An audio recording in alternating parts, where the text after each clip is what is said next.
back to Dinner Made Easy with Dina, and I'm Dina.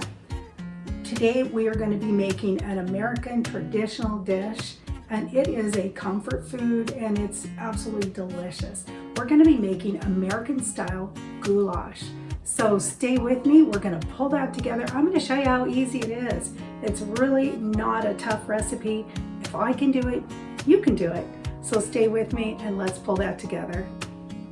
These are the main ingredients I'll be using in our goulash today. So we have some ground beef, and I have probably about 1¼ pounds of ground beef. I've got 1¼ cup of macaroni noodles dry, a 15-ounce can of tomato sauce, 15-ounce can of Italian style diced tomatoes. You can use whatever tomatoes you like, but that's what I have on hand. 1 14.5-ounce can of beef broth.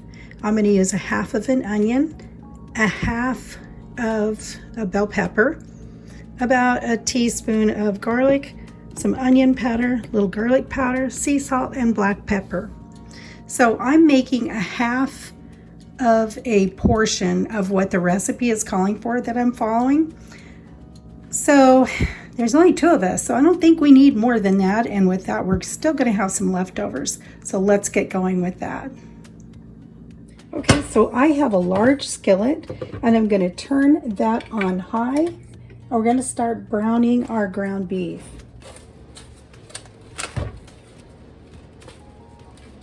So I'm going to start chopping that up just a little bit, and I'm going to chop up our onion and our green pepper, and I'm just going to dice those.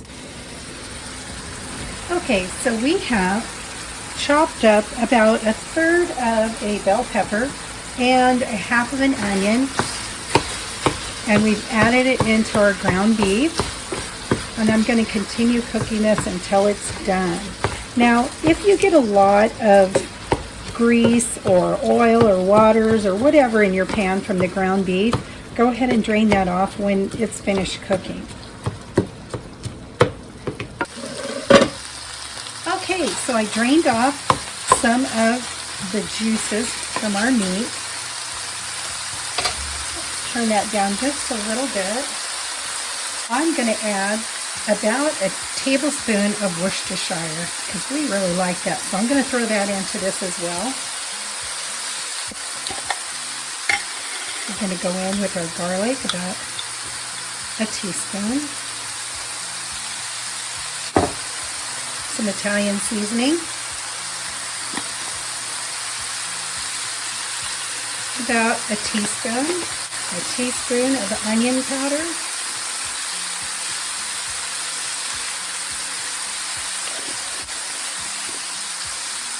Teaspoon of garlic powder.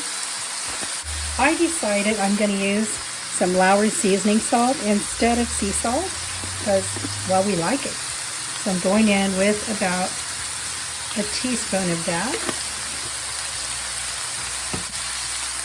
Half a teaspoon of black pepper. And we're going to give that a good stir.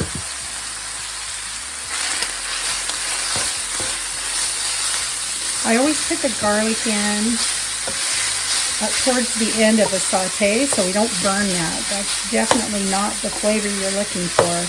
That would be really bitter, so try and remember not to do that, okay? Okay, so we've got that stirred around.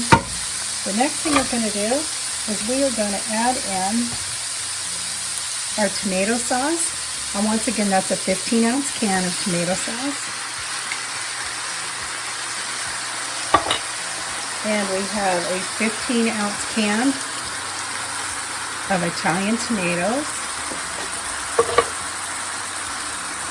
and a 14.5-ounce can of beef broth. And we're going to stir that all together.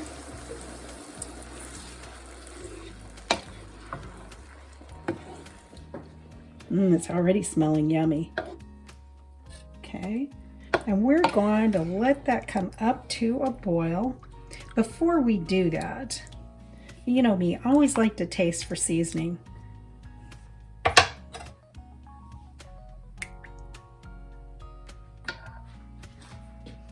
Now, if you like to zip things up a bit, this is the time you would add any hot sauces, anything like that. Or even you could toss in a little bit of chili powder. That's always good. But we're going to leave it like it is today. Now I'm going to let that come up to a kind of a boil before I add in my noodles. So it's going to be just a minute.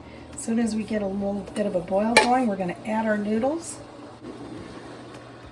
Now remember, this is only a half a recipe. If you want the whole recipe, then you just got to ×2 on all the ingredients. And I'll put that recipe down below, and so that I'll share that with you.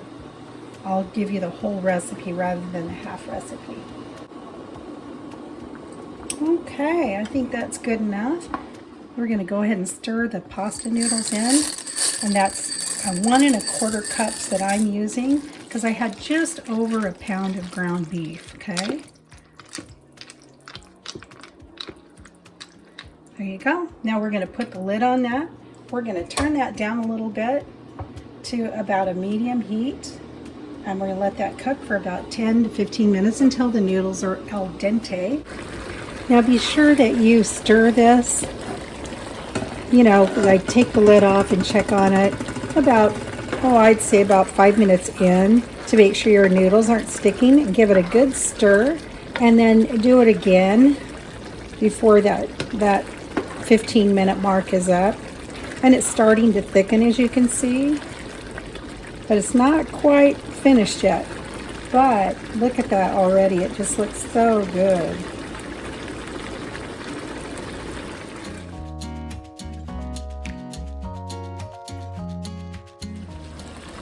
Now I'm going to add about a teaspoon of sugar. This cuts the acidity. It does not make it sweet, as long as you don't use a lot. So between a half and a teaspoon will just cut the acidity a little bit. Go, look at that. It's almost ready. The noodles look like they're almost al dente. Let's give those a check. Let me go grab a spoon. I got those on low. And I think I'm going to put the lid back on it for about 2 minutes, and it should be absolutely perfect.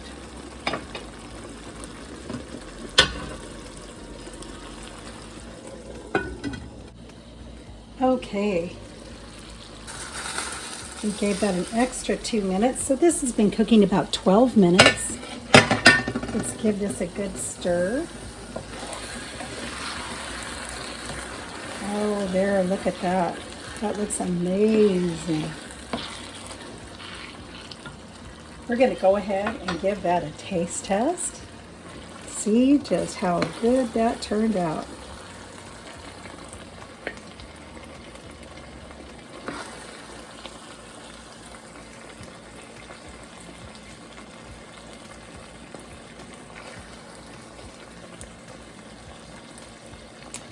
And I'm going to add a little cheese to this.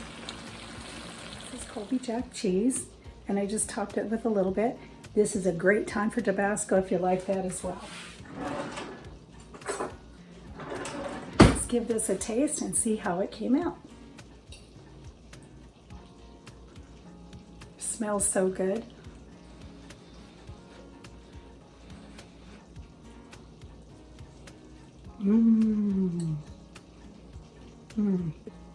That is very, very good. This is a great, good old-fashioned recipe that on a cold day is absolutely perfect. So this is one more of our cozy, warm, comforting, side dish or main dishes that we are putting together. So if you don't know what to have for dinner and you got some hamburger thawed out, give this a try. It really is good. Reminds me of when I was a kid, and you can dress it up however you like. You can make it spicy, you can make it mild, you can put cheese, you don't have to put cheese, however you like it. Give it a shot. Thanks again, you guys. I really appreciate you sticking with me and watching my videos. If you like the video, please give me a thumbs up. And if you haven't subscribed yet, I'd really appreciate it if you took a moment and did that. Thanks very much. Have a great rest of your day.